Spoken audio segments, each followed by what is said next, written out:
Hi అండి, welcome to happy recipes. నేను మీ స్వప్నని. ఈరోజు వీడియోలో ఎంతో టేస్టీ యమ్మీ యమ్మీ అయిన గులాబ్ జాములు అండి. గులాబ్ జాముల పిండితోనే కాకుండా ఇలా రవ్వతో కూడా చేసుకుంటే సూపర్గా ఉంటుంది. చాలా బాగుంటుంది టేస్ట్ కూడా. ఎప్పుడు ఒకేలాగా కాకుండా ఇలా ఒక్కసారి డిఫరెంట్గా ట్రై చేయండి. చాలా రుచిగా ఉంటుంది. ఇలా ఒక్కసారి చేశారనుకో ఎప్పుడు ఇలానే చేస్తామంటారు, అంత బాగుంటుంది. కాబట్టి తప్పకుండా ట్రై చేయండి. నేను చూపించే పద్ధతిలో ట్రై చేయండి, ఖచ్చితంగా కుదురుతాయి. ఇప్పుడు దీన్ని ఎలా ప్రిపేర్ చేసుకోవాలో చూద్దామా మరి. ముందుగా స్టవ్ పైన ప్యాన్ పెట్టేసుకొని దాంట్లోకి 1 టేబుల్ స్పూను నెయ్యి వేసుకోవాలి. నెయ్యి కరిగేలోపు మనము 1 కప్పు రవ్వ తీసుకోవాలి. రవ్వ దొడ్డుగా ఉంటే కనుక మిక్సీ పట్టుకోవాలి, సన్నగా ఉంటే డైరెక్ట్గా వేసుకోవచ్చు. నా దగ్గర సన్నగా ఉంది కాబట్టి నేను డైరెక్ట్గా వేసుకుంటున్నాను. కొద్దిగా లావుగా ఉన్నా మీరు ఒకసారి మిక్సీ పట్టుకోండి, 1 రౌండ్ తిప్పుకుంటే సరిపోతుంది. ఇప్పుడు ఈ రవ్వను నెయ్యిలో కొంచెం ఫ్రై చేసుకోవాలి, మరీ ఎక్కువ అవసరం లేదు. ఒక 3 to 5 మినిట్స్ వరకు చిన్న మంట పైన ఇలా ఫ్రై చేసుకున్నాక ఇప్పుడు దీన్ని ఒక ప్లేట్లోకి ట్రాన్స్ఫర్ చేసుకుందాం. ఇలా ప్లేట్లోకి తీసుకున్నాక మళ్ళీ అదే ప్యాన్ని స్టవ్ పైన పెట్టేసుకుందాం. ఇప్పుడు ఆ ప్యాన్లోకి 1 కప్పు రవ్వ తీసుకున్నాం కదా, 2 కప్పుల పాలను వేసుకోవాలి. పాలు అనేది చిక్కటి పాలను తీసుకోవాలి, అలా అయితేనే టేస్ట్ చాలా బాగుంటుంది. మామూలుగా పల్చగా ఉండకూడదు, చిక్కగా ఉండాలి. పాలు మరిగే వరకు ఇలా మరుగుతున్నాయి కదా. ఇప్పుడు పాలు మరుగుతుండగానే కొంచెం మరిగినాక నెక్స్ట్ మనం ఫ్రై చేసుకున్న రవ్వ ఉంది కదా, ఆ రవ్వను కొంచెం కొంచెంగా వేసుకుంటూ ఉండలు అనేది లేకుండా జాగ్రత్తగా కలుపుకోవాలి. ఎక్కడ కూడా ఉండలు అనేది ఉండకూడదు.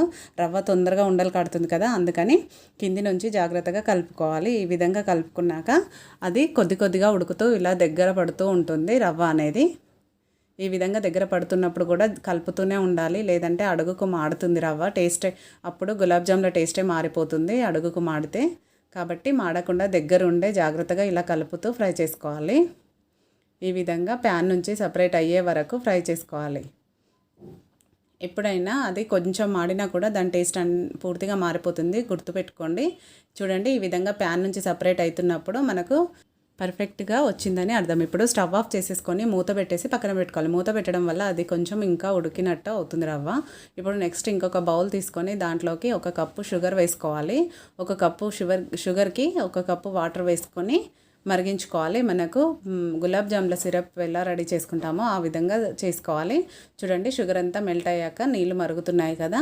ఇప్పుడు దీంట్లోకి ఇలా మరుగుతున్న నీళ్ళలోకి 1/2 టీ స్పూను ఇలాచీ పొడి వేసేసుకుందాము. ఈ విధంగా ఇలాచీ పొడి వేసుకోవడం వల్ల మంచి ఫ్లేవర్ ఉంటుంది. నీళ్ళు అనేది కొంచెం అది మనకు ఈ షుగర్ సిరప్ అనేది కొంచెం స్టిక్కీగా వచ్చే వరకు మరిగించుకోవాలి. దాదాపు షుగర్ సిరప్ రెడీ అయిపోయినట్టేనండి. ఇప్పుడు స్టవ్ ఆఫ్ చేసేసుకొని మూత పెట్టి పక్కన పెట్టేసుకుందాము. నెక్స్ట్ మనము రవ్వను చూసుకోవాలి, చల్లారింది కదా ఇది పూర్తిగా. ఇప్పుడు దీన్ని ఒక ప్లేట్లోకి తీసుకోవాలి. ఒక ప్లేట్లోకి తీసుకున్నాక దీంట్లోకి 2 టీ స్పూన్ల మైదాను వేసుకుంటున్నాను. మీ దగ్గర మైదాకు బదులు పాలపొడి ఉన్నా వేసుకోవచ్చు. 1 టీ స్పూన్ పాలపొడి, 1 టీ స్పూన్ మైదా వేసుకోవచ్చు. మైదా ఎందుకు వేస్తున్నామంటే బైండింగ్ కోసం వేసుకుంటున్నామండి. అలాగే 1 టీ స్పూన్ నెయ్యి వేసుకోవాలి.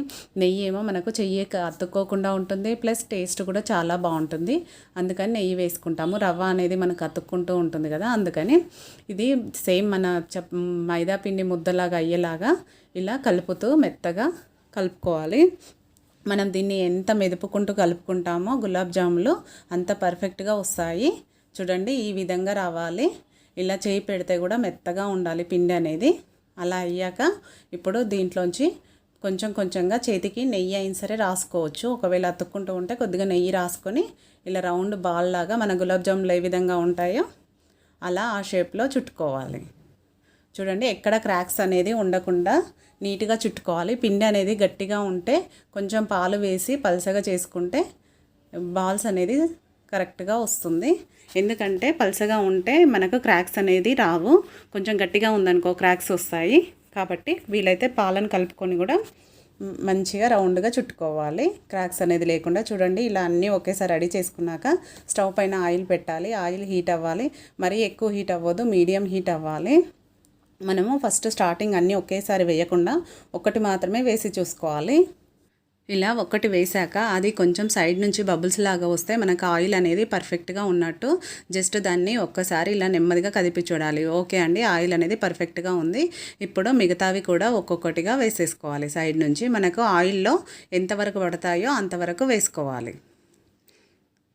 వేయగానే వీటిని వెంటనే కదపకూడదండి. వీలైతే కడాయితో అయినా కదుపుకోవాలి. ఒక 1 మినిట్ తర్వాత కలుపుకోవాలి. ఫ్లేమ్ అనేది మీడియమే పెట్టుకోవాలి. మీడియం టు లో పెట్టుకోవాలి. మరీ ఎక్కువ పెట్టొద్దు. అలా పెడితేనే లోపల అనేది కొంచెం ఉడుకుతుంది, లేదంటే పిండి పిండిలానే ఉంటుంది. ఈ గులాబ్ జామున్లు ఫ్రై చేసేటప్పుడు కొంచెం టైం ఎక్కువ పడుతుంది. మీడియం టు లో పెట్టుకొని కాల్చుకోవాలి. హై ఫ్లేమ్ అస్సలు పెట్టకూడదు. ఈ విధంగా కలర్ వచ్చాక వీటిని డైరెక్ట్గా షుగర్ సిరప్లో వేసేసుకోవాలి. ఇలా వేసుకున్నాక నెక్స్ట్ వాటిని కూడా ఇంకో రౌండ్లో కూడా కాల్చేసుకుందాం. మూత పెట్టి పక్కన పెట్టి. షుగర్ సిరప్ కూడా మనకు వేసినప్పుడు వేడిగా ఉండాలి, మరి చల్లారకూడదు, గోరువెచ్చగా ఉండాలి. అలా అయితేనే ఈ షుగర్ సిరప్ను ఈ గులాబ్ జాములు పీల్చుకుంటాయి. ఇవి వేడిగా ఉండాలి కొద్దిగా, అవి వేడిగా ఉండాలి. ఇప్పుడు ఇవి కూడా కలర్ వచ్చేసాక వీటిని కూడా దాంట్లోనే వేసేసుకోవాలి. చూడండి మంచి కలర్ వచ్చాయి కదా, గులాబ్ జాములు పర్ఫెక్ట్ కలర్ వచ్చాయి. ఇప్పుడు వీటిని కూడా షుగర్ సిరప్లో వేసి ఒక 1 అవర్ పాటు పూర్తిగా నాననివ్వాలండి. మూత పెట్టేసి 1 అవర్ పాటు పక్కన పెట్టేసుకుందాము. 1 అవర్ తర్వాత ఇలా తీసుకుంటే జ్యూసీగా సూపర్గా ఉంటాయండి. చాలా చాలా బాగుంటుంది. నేను ఇలా బౌల్లోకి తీసుకొని పైనుంచి షుగర్ సిరప్ వేయడం వల్ల అవి చాలా మెత్తగా అయిపోయాయి. 1 అవర్లోనే మనకు మామూలు గులాబ్ జాముల కంటే కూడా తొందరగా మెత్తగా అవుతాయి ఇవి. ఒక్కసారి ఇలా ట్రై చేయండి. చాలా చాలా రుచిగా ఉంటాయి. అందరికీ ఎంతగానో నచ్చుతుంది. కాబట్టి తప్పకుండా ట్రై చేయండి. ట్రై చేసి మీకు ఎలా కుదిరిందో కామెంట్ పెట్టడం మాత్రం మర్చిపోకండి. ఈ వీడియో కనుక మీకు నచ్చితే ఒక లైక్ చేయండి. మీ ఫ్రెండ్స్కి, రిలేటివ్స్కి షేర్ చేయండి. మరిన్ని కొత్త రెసిపీస్ కోసం హ్యాపీ రెసిపీస్ ఛానల్ని వెంటనే సబ్స్క్రైబ్ చేసుకోండి. పక్కనే ఉన్న బెల్ బటన్ని కూడా యాక్టివేట్ చేసుకోండి. Thank you for watching. Bye అండి. మరో మంచి వీడియోతో మళ్ళీ కలుసుకుందాం.